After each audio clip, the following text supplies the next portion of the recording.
नमस्कार, आप देख रहे हैं न्यू राजस्थान धरा न्यूज। सबसे पहले नोटिफिकेशन के लिए चैनल को सब्सक्राइब अवश्य करें। नमस्कार दोस्तों, फिर से स्वागत आपका न्यू राजस्थान धरा न्यूज चैनल से। मैं आपके साथ अशोक कुमार माली ब्यावर। आज हम मौजूद हैं ब्यावर के लोकेशन नगर, जहां विकास जी भरड़े की सुपुत्री यानी ब्यावर की लाडो CS इंटर के अंतर्गत परीक्षा के दौरान पूरी भारतवर्ष में 14वीं रैंक पे इन्होंने कंपटीशन में पास किया।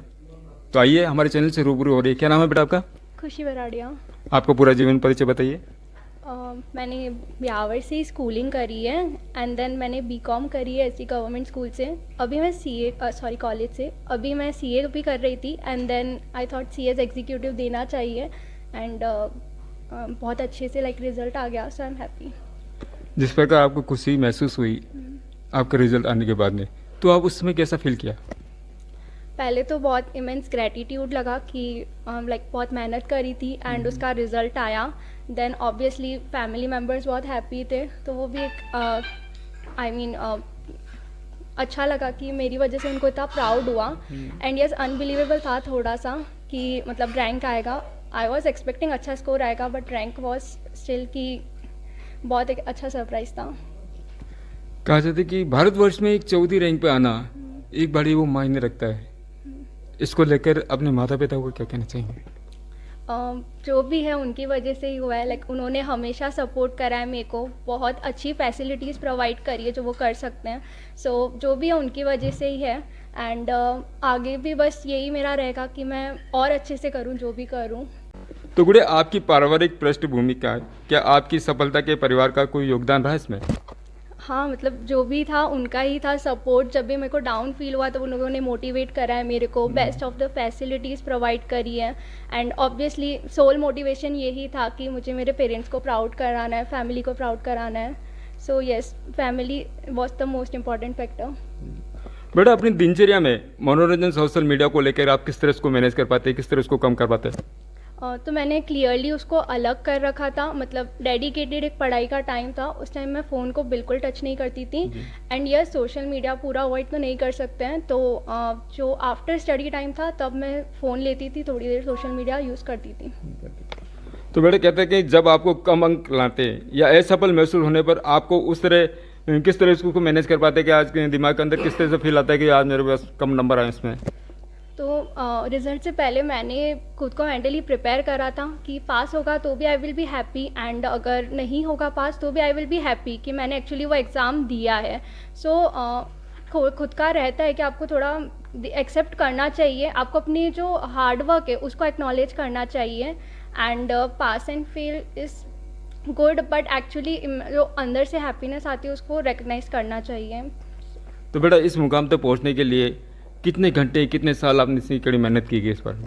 घंटे तो initially I was tracking record रख रही थी कि जैसे मैंने देखा कि सिग्निफिकेंटली कैसे आवर्स ग्रो कर रहे हैं पढ़ने का, but then overall I guess अच्छा खासा टाइम बहुत इन्वेस्ट करना पड़ा था इसमें।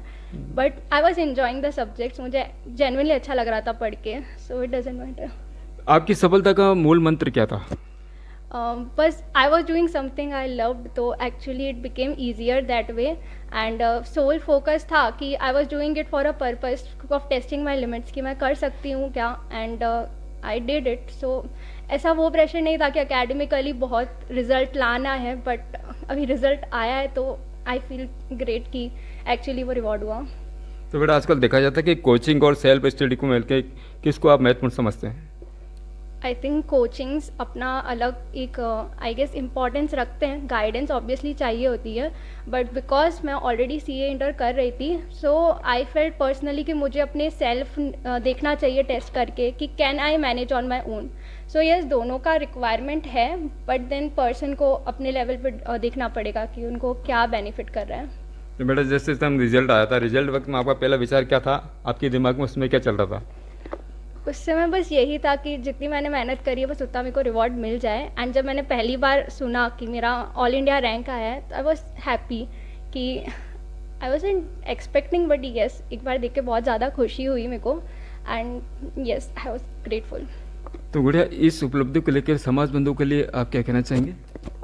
बस यही कहूँगी कि अपना फुल डिवोट करो पढ़ाई में एंड बी मोटिवेटेड। बहुत फुलफिलिंग होता है when you see that happiness in your parents face. बस यही है कि आपको भी अच्छा लगेगा, आपके पेरेंट्स को भी अच्छा लगेगा। सो येस, डिवोट टाइम और आपको ऑब्वियसली रिवॉर्ड मिलेगा उसका। तो आपकी भविष्य में क्या योजना रहेगी?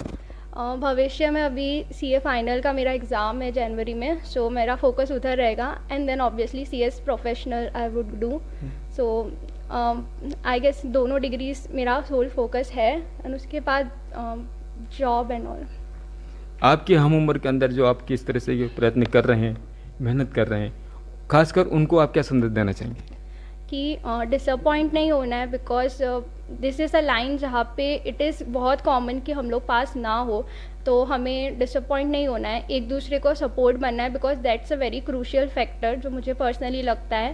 एंड रिजल्ट जो भी हो, इट्स इम्पॉर्टेंट कि आप खुद को रिकॉग्नाइज करो अपने हार्ड वर्क को, that's the most important factor. तो दर्शकों, जिस प्रकार आप देख पा रहे हैं, जिस गुड़िया से हमने बात की है, ना तो कभी इन्होंने कोचिंग का सहारा लिया, ना किसी और का, और बिना कोचिंग के अंतराल को लेकर आज भारतवर्ष के अंदर 14वीं रैंक के अंदर आए। तो हम इनसे और जानना चाहेंगे कि इस हम उम्र में आजकल के युवा और बच्चों को आप क्या संदेश देना चाहिए? देखा जाता है कि आजकल नशे में भी प्रवृत्त हैं और मोबाइल से भी प्रवृत्त हैं, तो क्या युवा को इस तरह का आप संदेश दे पाएंगे कि ताकि वो जिस तरह आपने कड़ी मेहनत की है, तो युवा भी इस तरह से आगे बढ़ने का किस तरह से उनको प्रोत्साहित करना चाहेंगे आप? यही है कि आपको अपना पर्सनल एफर्ट्स डालना पड़ेगा एंड थोड़ा डिस्ट्रैक्शन से दूर रहना पड़ेगा। खुद का डिसिप्लिन बहुत मैटर करता है। कोचिंग वाले हमें गाइडेंस दे सकते हैं एंड बहुत अच्छी फैकल्टीज है जो आपको गाइडेंस दे भी देगी, but until and unless you are ready कि आप खुद वो डिटर्मिनेशन से किसी चीज़ के लिए काम करोगे, you will not be able to get success. तो यस, आपको पर्सनल लेवल पे बहुत करने की ज़रूरत है खुद से, एंड इट्स पॉसिबल अगर आपके पास राइट मोटिवेशन है टू डू समथिंग। तो बड़े कहते हैं कहीं ना कहीं इस मुकाम को हासिल करने के लिए चुनौतियों का सामना भी करना पड़ता है, तो आपके जीवन में भी ऐसी कोई चुनौती है जिसको आपको सामना करना पड़ा, उसको किस तरह से आपने निर्वाह किया? देयर वर ऐसा चैलेंजेस, जैसे मुझे इनिशियली नहीं सेट हो रहा था कि टाइम पीरियड कैसे सेट करूँ पढ़ने का, but I fight through it. मैंने एक सिग्निफिकेंट डेडिकेटेड टाइम डिस्कवर करा कि इस टाइम पे the disturbances will be less, कैसे मैं फोकस कर सकती हूँ। ओवरऑल आर्ट्स बनाने में भी मुझे बहुत टाइम लगा, because obviously you can not start from a great level but you will finally reach there.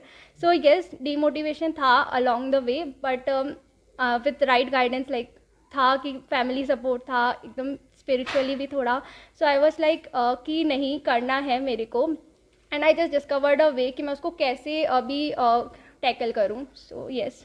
तो गुड़िया कहते हैं पढ़ाई के साथ कोई रुचि भी रहती, कोई हॉबी भी रहती है, तो आपकी ऐसी कौन सी हॉबी है या रुचि है इस बार? हॉबी में I like reading books a lot. मतलब आई पर्सनली थिंक उससे आपका पर्सपेक्टिव बहुत डेवलप होता है। So that has been a hobby जो मैंने बहुत टाइम से परस्यू करी है, एंड इवन ड्यूरिंग स्टडीज़ मैं बुक्स पढ़ रही थी। And I think that's not a disturbance, आपको हॉबी रखनी चाहिए, बहुत हेल्प करती है इन टफ टाइम्स।